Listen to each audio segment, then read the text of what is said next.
Hi, I'm Elizabeth, and as a sort of introduction to Booktube, I thought I would make a video about some bookish resolutions I have for 2016. This year's been pretty good. There's a few things I've noticed about my reading that I'd like to change. One thing is kind of obvious from just this video, is that I'd like to be a part of Booktube.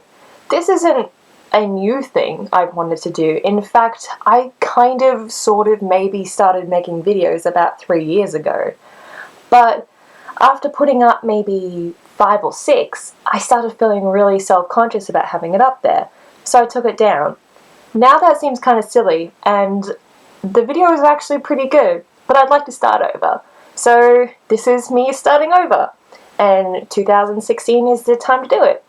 So I'm really excited to start making videos again, I guess, and stay kind of consistent with talking about books and just sharing what I love to do, and I hope you guys enjoy it as well. My next kind of resolution is one that I guess a lot of people have, and that is reading what you already own.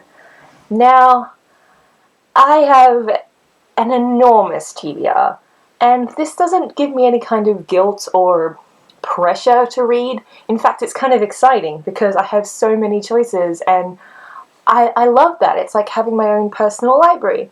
So I guess in the new year I would like to focus on reading ones that I've been putting off for a really long time.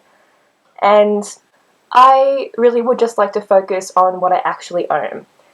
And this doesn't mean not buying books, this just means focusing on ones that I really do want to read. I'm still going to be buying new releases in the new year. Of course, there's no way that you can completely cut out book buying. And another thing I'd like to do in the new year is maybe use my library a bit more. I've only recently signed up to my local library, and I found that their selection's actually pretty good. So I think instead of going to the bookstore to pick up a new book, I'd rather go to the library.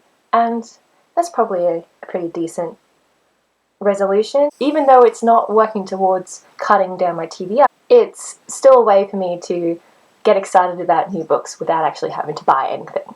Now, my last resolution isn't really a resolution, it's more of just an approach to how I want to read more, but I was thinking about it more in the terms of the Goodreads challenge. Now, I have avidly made the Goodreads challenge for the last 3 or 4 years, and I've enjoyed it, but I found that it changes the way I read, and not in a way that I enjoy. It makes me read books to accumulate a number of books. And before Goodreads, I would list down the books that I had read. So at the end of the year, I would look back and go, ooh, I read this many books in 2000 and whatever. And it'd be like, oh, really? Did I read that many? And it'd be kind of like a good on me, like congratulations, instead of now with Goodreads, you start off the year with this number and you're always working towards reaching that goal instead of just being kind of happy with what you're already doing. So this year, or 2016, I'm not going to do a Goodreads challenge. And I don't know if I'll stick to that. I may change it throughout the year, and I will still be using Goodreads and all other ways that I currently use in terms of tracking my reading. But I found that actually setting a number goal makes me focus on reading books quickly instead of actually just enjoying what I'm reading. So I'd rather focus on the books I really want to read. It doesn't matter if they're 1,000 pages. I shouldn't be worried about whether or not I can finish it in a day or two. If I want to read a book, I should just read a book. And I think that's a good way to look at reading. So these are kind of my bookish resolutions for 2016. Leave a comment below with some of your bookish resolutions for this year. Happy reading! Bye!